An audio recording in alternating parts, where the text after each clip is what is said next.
कुर्बानी से दिया वोट का अधिकार है। मेरे भाइयों बहनों, मेरी माँ बहनों, मेरे नौजवान साथियों, अगर वोट का अधिकार ना होता आपके पास, आपकी बस्ती में ये लंबे कुर्ते वाले पैर भी नहीं रखते। मेरी बात को याद रखना। जिन्हें आज भी आप में से ऊंच नीच की भावना जिनके अंदर हो, जो आज भी आपको नीचा दिखाने के लिए आपके घर में भोजन करते हो, जो जिनके लोग आपके सिर पर पेशाब करें, जिनके लोग आपको रेप हत्या करके जमीन में गाड़ दें और ये उनका संरक्षण करें, ऐसे लोग आज आपके हितैषी कैसे हो गए? इसका एकमात्र कारण ये है कि आपके प्रदेश में चुनाव आ गया है। मेरे लोगों, उनको आपकी वोट चाहिए। आपकी वोट लेके वो ताकतवर हो जाएंगे, आपको 1250 रुपए देंगे, अपने आप 3 लाख करोड़ रुपए अपनी जेब में रखेंगे, 3 लाख करोड़ से अपने लोगों को मजबूत करेंगे और आपको 1250 देते हैं, 900,000 रुपए का सिलेंडर देते हैं। आप आग में जल के मरो, उनको कोई फर्क नहीं पड़ता है। मेरे लोगों, मैं आपसे कहना चाहता हूं, पैसा मुख्यमंत्री जी के घर का नहीं है।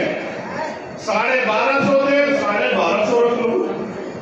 अगर आने वाले कल में डर के हमारी ताकत से 1500 देने लग जाए, 1500 रख लेना। अगर कोई और कहे मैं 2000 दूंगा तो उसके 2000 रख लेना। ये पैसा किसी के बाप का पैसा नहीं है, ये आपकी मेहनत का पैसा है।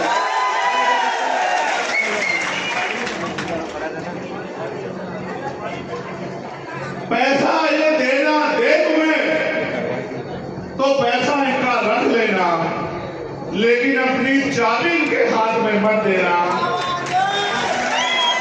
अपने डंडे को, अपने नेता को मजबूत करके अपने भविष्य का फैसला उनके हाथ में देना।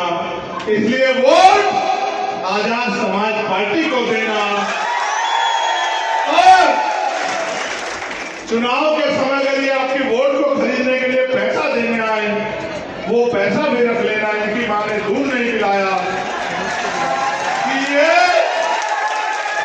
चुनाव के बाद आपसे 1 रुपए का हिसाब कर दे, आपका खून खराब है। बात कह रहा है,